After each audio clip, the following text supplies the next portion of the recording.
آج جشن آزادی ہے، پاکستان کا 78 یوم آزادی، سب کو مبارک ہو بہت بہت۔ آزادی کی اصل روح ہے کیا؟ آزادی ہونی چاہیے کہ میں جو ٹیکس ادا کرتا ہوں اس کا مجھے پتہ ہونا چاہیے وہ کہاں لگ رہا ہے۔ نظریہ پاکستان کو 78 برسوں میں کہاں دیکھتے ہیں؟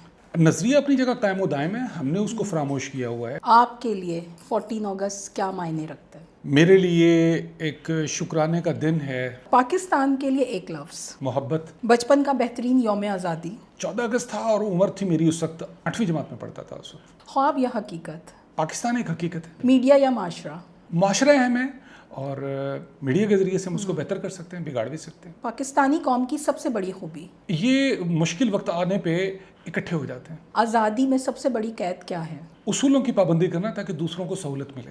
اگر آپ ایک دن کے لیے پاکستان کے وزیر اعظم بن جائیں تو کیا کریں گے؟ کرپٹ بیوروکریسی کو سیدھا کرنے کی کوشش کروں۔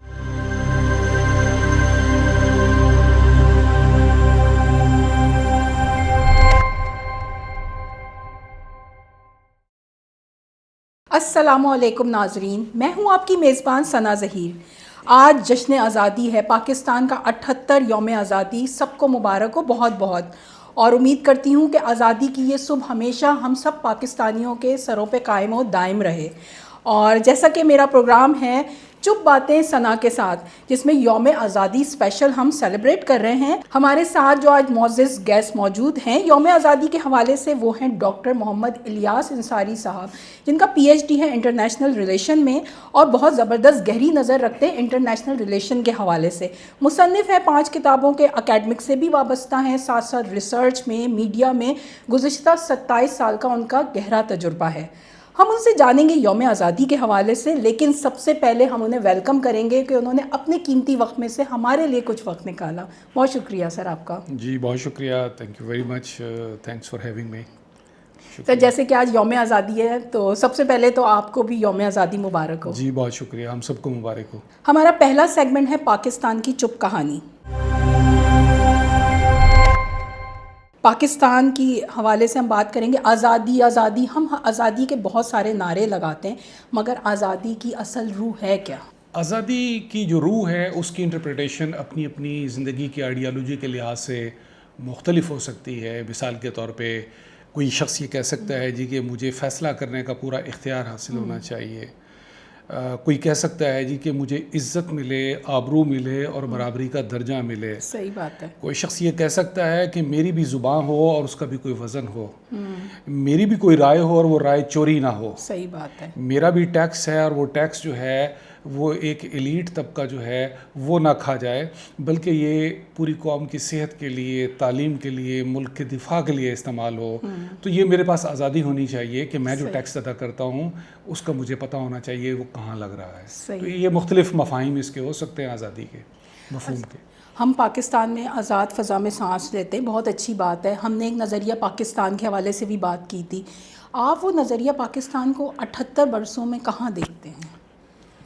نظریہ اپنی جگہ قائم و دائم ہے، ہم نے اس کو فراموش کیا ہوا ہے، اس نظریے کے ساتھ ہی ہماری ساری وابستگی ہے۔ اور نظریہ بڑا سمپل سا تھا کہ اسلامی اصولوں کے مطابق ایک فلاحی مملکت، ان اصولوں کے مطابق اگر فلاحی مملکت کا قیام عمل میں اب بھی آ جائے تو لوگوں کو صحت کی، تعلیم کی، اپنے مذہب پر عمل درآمد کرنے کی، ایک دوسرے کے احترام کی اور معیشت کی، اور ان ساری چیزوں کی جو ہے ان کو کہ جو بہتر آسپیکٹس ہیں وہ ان کو ملیں۔ تو یہ وہ نظریہ ہے جو آپ کو صرف ایک آئیڈیالوجی دے کر پیچھے نہیں ہٹ جاتا، بلکہ آپ کی لائف کو اس کے مطابق گزارنے کے لیے، جو کہ ظاہر اسلام کی بنیاد کے اوپر ہے، آپ کی معیشت کو اس کے اصولوں کے مطابق، آپ کی سیاست کو اس کے اصولوں کے مطابق، آپ کے سماج کو اس کے متعلق اس کے اصولوں کے مطابق جو ہے وہ لے کے چلنے کی بات ہے۔ اور وہی آئیڈیالوجی ہے جس کے اوپر ہم نے بہت کم اب بات کرنا شروع کی، مطلب بہت کم بات رہ گئی ہے اس کے اوپر کرنا، صرف لفظ کی حد تک رہ گیا ہے انفارچونیٹلی۔ آپ کے لیے 14 اگست کیا معنی رکھتا ہے؟ میرے لیے تجدید عہد ہے، میرے لیے ایک شکرانے کا دن ہے، میرے لیے یہ ایک احساس ہے کہ میری ایک شناخت ہے۔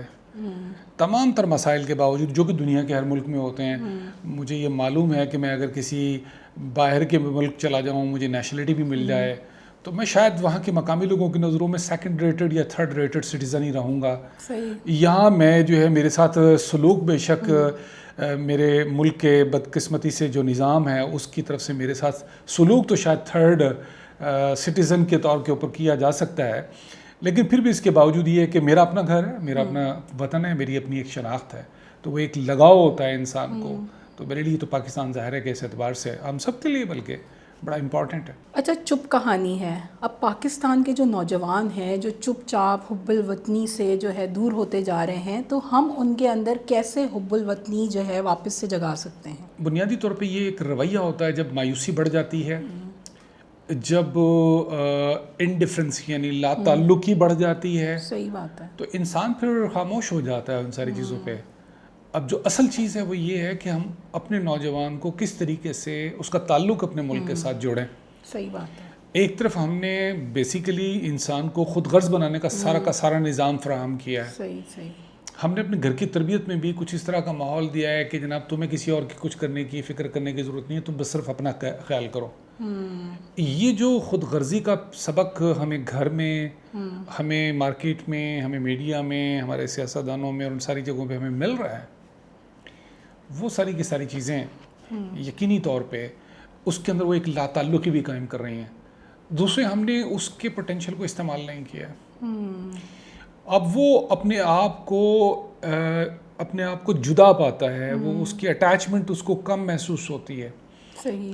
ہم اس کے اٹیچمنٹ کے مواقع اس کو فراہم کر دیں، وہ چپ نہیں رہے گا، اور یہیں پہ رہیں گے پاکستان میں، یہیں پہ رہیں گے، اور یہاں سے باہر جائیں گے بھی تو پھر واپس آئیں گے، کیونکہ ہمیں بہت ضرورت ہے. ہماری نوجوان نسل سب سے زیادہ ہے. اچھا، ہم جو دیکھتے ہیں کیونکہ آپ کا انٹرنیشنل ریلیشن پہ کافی کمانڈ ہے، تو یہ جو پاکستان اندرونی اور بیرونی سازشوں کا شکار ہے، اس کے باوجود آپ پاکستان کو اگلے 10 سالوں بعد کہاں دیکھتے ہیں؟ دیکھیے، آج سے 10 سال پہلے پاکستان بہت برے حالات میں تھا. بلکہ یوں کہیے کہ پاکستان کے حالات کی خرابی کے اندر سن 2001 کے بعد 9/11 کے واقعے کے بعد سے ہم مسلسل ایک تباہ کن جنگ کا شکار ہو گئے. صحیح بات ہے. جو غیروں کی جنگ تھی. ہم نے لڑکے جو ہے وہ اپنے آپ کو برباد کر لیا. ملک میں صنعت نہیں لگی، ملک میں سرمایہ کاری نہیں آئی، اور ملک میں ایک بحران پیدا ہو گیا. دہشت گردی تھی جس میں بین الاقوامی قوتیں بھی شریک تھیں، ہماری اپنی غلطیاں بھی اس میں شامل تھیں. تو اس کے نتیجے میں ہم بہت پیچھے چلے گئے تھے. میرا یہ خیال ہے کہ یہ جو مئی کا واقعہ رونما ہوا ہے، اس نے اس قوم کے اندر ایک جذبے کو فروغ دیا ہے. ورنہ پچھلے 25 برس کے اندر ہمیں مسلسل ہر طرف سے یہی پڑھایا، بتایا، سمجھایا جاتا رہا کہ ہماری کوئی حیثیت نہیں ہے. ہندوستان ہم سے بہت آگے نکل گیا، وہ یہاں پہ یہ ہو گیا، وہاں پہ وہ ہو گیا. ہم مسلسل نفسیاتی طور پہ جو ہے وہ بالکل آئسولیشن میں جا رہے تھے، احساس کمتری میں مبتلا ہو رہے تھے. لیکن سب پاکستانیوں کے سر جو ہے فخر سے بلند ہوئے. اور پھر اس کے ساتھ ہی ہم نے دیکھا کہ اسرائیل کی جو چیرہ دستیاں تھیں، فلسطین میں جو ظلم و ستم جاری تھا، ایران نے جس طریقے سے اس کو رسپونڈ کیا، اور جب ہم نے تل ابیب کی تصویریں اور فوٹوز دیکھے ہیں، اس کے بعد جا کر اطمینان ہوا ہے کہ نہیں، ایسا بھی کچھ نہیں ہے. اللہ مدد کرے گا اگر ہم خود تھوڑا سا کچھ ہمت کریں گے. تو اس سے ہم بہتر ہوئے ہیں. اور اگلے 10 سال میں ہم کہاں ہوں گے، یعنی یہ کہنا تو بہت مشکل ہے. لیکن جو عالمی صورتحال جا رہی ہے، اس صورتحال میں پاکستان کسی ایک بلاک کا حصہ بن کر اپنی حیثیت کو آج منوا رہا ہے، وہ مزید منوائے گا، اور پاکستان کی حیثیت انشاءاللہ اس سے بڑھے گی، اور ہمیں اسے بہتری کے مواقع کے طور پہ دیکھنا چاہیے. اور جو اس وقت صورتحال ہے وہ یہ ہے کہ آئی ٹی کے نتیجے میں، انفارمیشن ٹیکنالوجی کے نتیجے میں، آرٹیفیشل انٹیلیجنس کے نتیجے میں اب لوگوں کے لیے کام تلاش کرنا مشکل نہیں رہے ہیں. آپ گھر سے بیٹھ کے کام کر سکتے ہیں، آپ اپنے ملک کے اندر بہت ساری چیزیں بنا سکتے ہیں. حکومتی پالیسیز بہتر ہوں، سپورٹ اس میں آ جائے. تو میرا یہ خیال ہے کہ ہم اگلے 10 سال میں انشاءاللہ بہت آگے جا سکتے ہیں، بہت آگے جا سکتے ہیں. میں اس کی چھوٹی سی مثال دیتا ہوں کہ ابھی آپ دیکھیے، ایسا نہیں ہو رہا تھا پہلے کبھی. یہ 24 کلومیٹر تک ٹھوکر سے لے کے آگے ہربنس پورہ تک شاید ایک درخت کی گنتی ہو رہی ہے، جیو ٹیگنگ ہو رہی ہے. اچھا، 24,000 درخت ہے. بہت بڑی بات ہے. 24,000 درخت ہے. اس کی وجہ یہ ہے کہ یہاں پہ اگر کوئی روڈ بنے گا، درخت کاٹے جائیں گے، تو کم از کم ڈیٹا تو ہمارے پاس کتنا ہے. صحیح بات ہے. اس کے علاوہ اور پاکستان میں بہت سارے ایسے کام ہو رہے ہیں جس کا لوگوں کو ابھی علم جو ہے وہ کم ہے. اس کے نتیجے میں بڑا فائدہ ہو رہا ہے. ایک چھوٹی سی مثال میں آپ کو دیتا ہوں کہ اس آئی ٹی اور باقی جو ہے چیزوں کے نتیجے میں پاکستان کے اندر پرائیویٹ کمپنی نوجوانوں نے قائم کی، اور وہ مصنوعی اعضا بنا کر دنیا کے اندر بیچتی ہے، پاکستان کے اندر بھی ہے. اور انہوں نے یہ کہا ہے کہ غزہ کے اندر جو معذور لوگ ہیں ان کے لیے اگر آپ کو کوئی ڈونیشن کے طور پہ کوئی ہیلپ کرنا چاہ رہے ہیں ہم ان کے اعضا بنا کر دیں گے. صحیح بات. تو کہنے کا مطلب یہ ہے کہ ہم کسی سے پیچھے نہیں رہے ہیں, پھر ہمارا جو ایکسپوجر ہے وہ بہت آگے بڑھا ہے, اور اسی طریقے سے دنیا کی سیاست تبدیل ہو جائے گی اس ٹیکنالوجیکل چینج کے نتیجے میں. ہم نے اس جنگ کو دیکھا فی الحال, ہم نے یہ دیکھا کہ ایران کے کس طرح سے میزائل تل ابیب تک پہنچے, اور کس طریقے سے اس وقت پاکستان جو ہے وہ اپنے دفاع کے حوالے سے بھی آگے بڑھ رہا ہے. اچھا پھر یہ جو آرٹیفیشیل انٹیلیجنس ہے یا آئی ٹی کا کام ہے وہ صرف دفاع تک تو محدود نہیں ہے. صحیح بات. وہ زندگی کے ہر شعبے میں ہے. تو انشاءاللہ اگلے 10 سال امید کی جانی چاہیے, ہوپ فار دا بیسٹ انشاءاللہ. اچھا, اب ہمارا جو ہے دوسرا سیگمنٹ اسٹارٹ ہوگا جس میں ڈاکٹر محمد الیاس انصاری مجھے جھٹ پٹ جواب دیں گے جو بھی ان کے ذہن میں آئے گا. ریڈی ہیں آپ؟ پاکستان کے لیے ایک لفظ. محبت. بچپن کا بہترین یوم آزادی. 14 اگست تھا اور عمر تھی میری اس وقت کوئی میں 8ویں جماعت میں پڑھتا تھا اس وقت. صحیح. وہ میرا سب سے بیسٹ یوم آزادی تھا, نیا نیا منانا شروع ہوا تھا حکومت کی طرف سے, مجھے بہت اچھا لگا وہ. صحیح. خواب یا حقیقت؟ پاکستان ایک حقیقت ہے اور انشاءاللہ یہ حقیقت روز روشن کی طرح مزید واضح ہوگی. صحیح. جی انشاءاللہ. میڈیا یا معاشرہ؟ معاشرہ اہم ہے اور میڈیا کے ذریعے سے ہم اس کو بہتر کر سکتے ہیں, بگاڑ بھی سکتے ہیں. پاکستانی قوم کی سب سے بڑی خوبی؟ یہ مشکل وقت آنے پہ اکٹھے ہو جاتے ہیں. زبردست, یہ تو ہمارے لیے بڑی زبردست بات ہے. آزادی میں سب سے بڑی قید کیا ہے؟ اصولوں کی پابندی کرنا تاکہ دوسروں کو سہولت ملے. اگر آپ ایک دن کے لیے پاکستان کے وزیر اعظم بن جائیں تو کیا کریں گے؟ ایک دن میں مسئلہ تو حل نہیں ہوگا, لیکن اگر مجھے اس کا موقع ملا تو میں کرپٹ بیوروکریسی کو سیدھا کرنے کی کوشش کروں گا. یہ سب سے بڑی اچھی بات کی آپ نے, اور اسی سے پاکستان ترقی کرے گا. پاکستان کے لیے آپ کی دعا کیا ہے؟ اللہ اسے قائم رکھے جب تک یہ کائنات قائم ہے, اس کا وجود برقرار رکھے اور اسلام کی بنیاد پر برقرار رکھے. صحیح. ورنہ وطن تو اور بہت سارے بھی موجود ہیں. زبردست. اچھا, ہم نے جھٹ پٹ جواب کی. اب ہمارا جو ہے یہ یوم آزادی کا جو اسپیشل شو ہے اختتام کی طرف گامزن ہے. ہم بات کریں گے خاموشی کا انجام, ہمارا سیگمنٹ ہے. ہم اس میں کوسچن کریں گے اور جانیں گے پاکستان کے حوالے سے. قائد اعظم نے ایک وقت پر کہا تھا خاموشی جرم ہے. آج ہم کہاں کھڑے ہیں؟ بہت زیادہ خاموش ہو گئے ہیں, بلکہ بے حس ہو گئے ہیں. صحیح بات اور ہے. اجتماعی ذمہ داریوں سے دور ہو گئے ہیں. تو اس کا کیا نقصان ہے؟ اس کا نقصان ہم سب کو ہو رہا ہے, اور اس طرح سے نقصان ہو رہا ہے کہ ہم میں سے کوئی شخص کسی سڑک گزرنے والے کو راستہ دینے کو تیار نہیں ہے. صحیح بات ہے. کوئی پیدل چلنے والے کا پرسان حال نہیں ہے. اسی طریقے سے کوئی تڑپ رہا ہے تو اس کے اوپر کوئی دیکھ لے تو دیکھ لے. ہم اجتماعی طور پہ ذمہ داریوں سے بدقسمتی سے دور ہو گئے ہیں, بے حس ہو گئے ہیں. ہم بے حس ہو رہے ہیں. ہماری جو نئی جنریشن ہے وہ تمام چیزوں سے, جیسے کہ خاموشی, سیاست یا معاشر یا مذہب کے حوالے سے ہم بات کریں, ہماری نوجوان نسل خاموش ہو رہی ہے. اس کا انجام کیا ہوگا؟ اتنی خاموش نہیں ہے. آپ میڈیا چینلز سوشل میڈیا پر اٹھا کر دیکھیے, آپ کو ہر موضوع پر گفتگو دیکھنے والوں کی تعداد ملینز میں مل جائے گی. انشاءاللہ پاکستان یقیناً ترقی کرے گا. بات نہیں ہے. جی. اچھا, ایک چیز, پاکستان کے لیے آپ نے کوئی ایسا کام کیا ہو جو آپ ابھی تک کسی کو بتا نہ پائے ہوں؟ میں یہ سمجھتا ہوں کہ جو مجھے کرنا چاہیے تھا, جس لیول پہ کرنا چاہیے تھا, وہ میں نہیں کر پایا. چھوٹے چھوٹے کام اللہ کی توفیق سے جتنے مجھ سے ہو سکتے ہیں وہ میں خاموشی سے کرتا رہتا ہوں. اس میں پلانٹیشن شامل ہے. صحیح. کہ یہ ہمارا فیوچر بھی ہے, ماحولیاتی ان مسائل سے بھی جو ہے وہ بڑھ رہے ہیں. دوسرے نمبر پر آگہی جو ہے سماجی مسائل کے اوپر, وہ مختلف چینلز کے تھرو, چینلز مینز مختلف ذرائع, اس کے تھرو جو ہے وہ اس چیز کا احساس دلانا. اور میری ہم وقت کوشش ہوتی ہے کہ صفائی پسندی کا جو پہلو ہے اس کو اجاگر کیا جائے.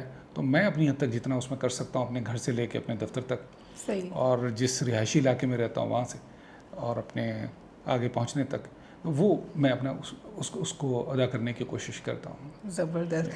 سر, جب قومیں خاموش ہو جاتی ہیں ظلم پہ تو کیا انجام ہوتا ہے؟ جیسے کہ ہم نے غزہ کا دیکھا, تو آپ کیا کہیں گے اس حوالے سے؟ خاموشی جو ہے وہ بذات خود ایک بہت بڑا جرم اس سینس میں ہے کہ جب آپ ظلم کے خلاف نہیں اٹھتے ہیں تو پھر یہ مسائل پیدا ہوتے ہیں. حضرت عمر فاروق رضی اللہ عنہ کا فرمان ہے اور اس کا مفہوم یہ ہے کہ بیسیکلی مظلوم جو ہے وہ ظالم کو خود راستہ فراہم کرتا ہے. صحیح. ایک چیز ہوتی ہے معاف کر دینا, آپ کے پاس قدرت ہے, آپ بدلہ لے سکتے ہیں اور معاف کر رہے ہیں, یہ بہت بہترین چیز ہے. لیکن آپ کمزور ہیں اور ڈر رہے ہیں اور مسلسل ڈر رہے ہیں اور باقی لوگوں کو بھی ڈرا رہے ہیں, تو وہ پھر آپ خود بھی مر رہے ہیں اور باقیوں کو بھی مرنے کا موقع فراہم کر رہے ہیں. صحیح. تو یہ ایک آپ کی اپنی موت کو اپنے قریب لانے کا ایک ذریعہ ہے. اب غزہ کے حوالے سے کیا کہیں گے؟ مسلمان ہیں ہمارے, ہم یوم آزادی منا رہے ہیں, لیکن ان کو دیکھ کے جو تکلیف ہوتی ہے اس حوالے سے کیا کہیں گے؟ یہ ایک ایسا معاملہ ہے کہ جس میں مسلمان اور غیر مسلم جس میں بھی انسانیت موجود ہے وہ اس پہ اپنی تکلیف کا اظہار کر رہا ہے، اور شاید مسلم دنیا سے زیادہ غیر مسلم دنیا کے اندر جو ہے غیر مسلم جو ہیں وہ زیادہ بڑے مظاہرے کر رہے ہیں۔ صحیح بات اس کی وجہ ایک یہ بھی ہے کہ وہاں شعور بھی ہے، لوگوں کو حقوق بھی حاصل ہیں، دوسرے پہ یہ ہے کہ دراصل وہی مغربی ممالک اس تباہی کا اصل ذریعہ ہیں، وہیں سے اگر خاموش کروایا جائے گا ان کو، ان آوازوں کو جو ظلم بڑھا رہی ہیں، تو کچھ ہوگا۔ تو اس لحاظ سے جو میں دیکھتا ہوں کہ 23 لاکھ کی آبادی 7 اکتوبر 2003 سے پہلے غزہ کی تھی، اور اب کوئی جو ہے بتایا جاتا ہے کہ 56,000 کے قریب، کچھ میں کہا جاتا ہے 60,000 کے قریب، یہ وہ ہیں جو شہید ہو گئے۔ ابھی جو لاپتہ ہیں، جو مستقل زخمی ہیں، وہ لاکھوں کی تعداد میں ہیں۔ اتنی بڑی قربانیاں ہیں اتنے تھوڑے پیریڈ کے اندر، تاریخ میں اس کی مثال بہت کم ہوگی، مثال نہیں ملتی، اور اتنے بڑے بربریت کے ظلم کے اتنے شارٹ ٹائم کے اندر مثال بھی کم ہی ملتی ہے۔ ہماری کوشش ہے ہم اپنے چینل کی طرف سے، آپ کی طرف سے، کہ اس کی طرف اشارہ کریں کہ بس ہم خاموش ہو گئے، ہمیں خاموش نہیں ہونا چاہیے، مستقل بولتے رہنا چاہیے جو ہمارے مسلمان بہن بھائی کے ساتھ ظلم ہو رہا ہے۔ بالکل صحیح۔ میں یہاں پہ ایک بات صرف ایڈ کر دوں، آج بھی میڈیا میں خبریں شائع ہوئی ہیں، مصر میں کچھ نوجوان ہیں، وہ سمندر کے کنارے بیٹھتے ہیں اور پلاسٹک کی بوتلوں کے اندر دالیں، کھانے پینے کی چیزیں پیک کرتے ہیں اور سمندر میں پھینک دیتے ہیں، تاکہ غزہ کے کنارے والے سمندر پہ جو تھوڑی بہت آبادی اگر کوئی ہے ان میں سے کسی کو بوتل مل جائے، اس بوتل میں جو چیز کھانے پینے کی وہ مل جائے۔ تو دیکھیے وہ چند لوگوں کا آئیڈیا تھا، اس کو انہوں نے اپلائی کرنے کی کوشش کی۔ وہ لوگ بھی ہیں اپنی زندگیوں کو خطرے میں ڈال کے، وہ فلوٹیلا لے کے نکلتے ہیں، بحری جہاز کے اندر خوراک کا سامان لے کے آتے ہیں، ان کے پاس کوئی اسلحہ نہیں ہے، اور جیسے ہی وہ بھی بین الاقوامی سمندر میں ہوتے ہیں تو وہیں پہ اسرائیلی ان کو آ کے پکڑ لیتے ہیں۔ یہ کتنی بڑی بات ہے کہ وہ ان ایفرٹس کا حصہ بن رہے ہیں۔ تو سوچنے کی بات یہ ہے، میں اور آپ کیا کر رہے ہیں؟ کیا ہم اپنی نماز کے بعد ان کو دعا میں یاد کر رہے ہیں؟ کیا آپ ان تمام پروڈکٹس کا بائیکاٹ کر رہے ہیں جو بیسیکلی ڈائریکٹلی یا انڈائریکٹلی اسرائیل کو فائدہ پہنچا رہی ہیں؟ کیا آپ جو ہے کچھ امداد کے لیے کچھ جو کر سکتے ہیں کر رہے ہیں؟ تو اللہ نے آپ کو جتنی توفیق دی ہے اور جس قدر دی، اللہ نے آپ سے اماؤنٹ نہیں پوچھنی ہے، آپ نے 1 روپے کی دی ہے یا 1 کروڑ کی دی ہے، اللہ آپ کے جذبے کو دیکھ رہا ہے۔ اور جب آپ یہ چیز کریں گے، یقین جانیے یہ آپ کا جو آخرت کا بینک بیلنس ہے یہ اس میں کاؤنٹ ہوگی، جو آپ کو اس دن یوم حشر کو ملے گی، جب نہ ماں ساتھ ہوگی نہ باپ ساتھ ہوگا۔ صحیح بات ہے۔ کیسا لگا آپ کو یہ پروگرام؟ ہمارے 3 سیگمنٹ بھی تھے، ہم نے پاکستان کے حوالے سے بھی بات کی۔ اب ہم ڈاکٹر محمد الیاس انصاری سے کہیں گے کہ ہمارے جو ناظرین ہیں جو یوم آزادی کے حوالے سے پروگرام دیکھ رہے ہیں، ان کے لیے ایک خوبصورت سا پیغام اور جو ہمارے دلوں میں تازہ رہے اور ہماری یوم آزادی کی جو خوشی کو ہمیشہ وابستہ رکھے۔ قائد اعظم کی کال بہت خوبصورت ہے، ایمان، اتحاد، تنظیم۔ ایمان برقرار رکھیے، اتحاد لے آئیے، زندگی میں نظم و ضبط رکھیے، یہاں پہ بھی دنیا اچھی ہو جائے گی، آخرت میں بھی دنیا اچھی ہو جائے گی۔ آپ کو کیسا لگا ہمارا پروگرام یوم آزادی کے حوالے سے؟ ہم جانتے ہیں ہم 78 برسوں سے آزاد ہیں اور ہم یقیناً آزاد رہیں گے، لیکن جو ہماری جو ینگ جنریشن ہے تھوڑی فرسٹریشن کا شکار ہو رہی تھی، یقیناً ڈاکٹر محمد الیاس انصاری کے حوالے سے سن کے یقیناً پازیٹیو ہوئی ہوگی، موٹیویٹ ہوئی ہوگی۔ غزہ کے مسلمانوں کو بھی اپنے یوم آزادی میں یاد رکھیے گا، ان کو دعاؤں میں یاد رکھیے، بے شک امداد میں یاد رکھیے، جس طرح سے بھی آپ ان کی مدد کر سکتے ہیں، بائیکاٹ کر سکتے ہیں۔ اور یہی ہے کہ ہم سب جو ہے آزاد فضا میں سانس لیں، آزادی کی قدر و قیمت کا اندازہ ہم جو ہے غزہ والوں کو دیکھ کے لگا سکتے ہیں، اور ہم اپنی آزادی کو جو ہے کسی بھی حال پہ قربان نہیں کریں گے۔ اور دوسرے، انڈیا کے واقعے کے بعد بھی ہمیں احساس ہوا کہ ہم آزاد ہیں، اور انڈیا کے ساتھ جو ہمارا نظریہ ہے وہ شروع سے ہے اور اب تک رہے گا، تو ہمیں اس نظریے کو اپنی زندگی میں رکھنا چاہیے اور آزادی کی قدر کرنی چاہیے۔ اور جو ہے پھر دوبارہ ایک دفعہ آپ سب کو جشن آزادی مبارک ہو۔ اور میں سوری ٹو انٹرپٹ، ایک بات کرنا چاہوں گا کہ انڈیا غزہ کے معاملے میں اسرائیل کے ساتھ کھڑے ہو کے مار رہا ہے۔ اگر آج آپ ہندوستان کا حصہ ہوتے تو آپ کے ساتھ یہی کچھ ہونا تھا۔ صحیح، تو یہ اللہ کی طرف سے بہت بڑی نعمت ہے۔ آج وہ سارے انڈیا کے جو یعنی کم از کم بی جے پی کے لوگ ہیں وہ بالکل اسرائیل کے ساتھ کھڑے ہیں۔ انڈیا کے لوگوں کی ایک بڑی تعداد جو ہے وہ یہودیوں کے ساتھ کھڑے ہوئی ہے مسلمانوں کو مارنے کے لیے۔ وہ ان کی ان بلٹ تعصب کا جو ہے وہ کھلم کھلا اظہار جو ہے وہ آج بھی ہو رہا ہے۔ اس کے لیے ہم مسلمانوں کو متحد ہونا پڑے گا اور اپنی آزادی کی سب سے زیادہ قدر کرنی پڑے گی، جو کہ ہمارے نوجوان یہ کہتے ہیں کہ پاکستان نے دیا کیا ہے، ملا کیا ہے۔ بھائی آپ نے پاکستان بنانا ہے، آپ ہماری نوجوان نسل ہیں، کل کا پاکستان آپ کے ارادوں کی تکمیل ہوگا۔ اپنا بہت سارا خیال رکھیے گا اور چینل کو دیکھیے گا، سبسکرائب کیجیے گا، شیئر کیجیے گا اور کمنٹس میں ضرور مینشن کیجیے گا آپ کو کیسا لگا ہمارا پروگرام۔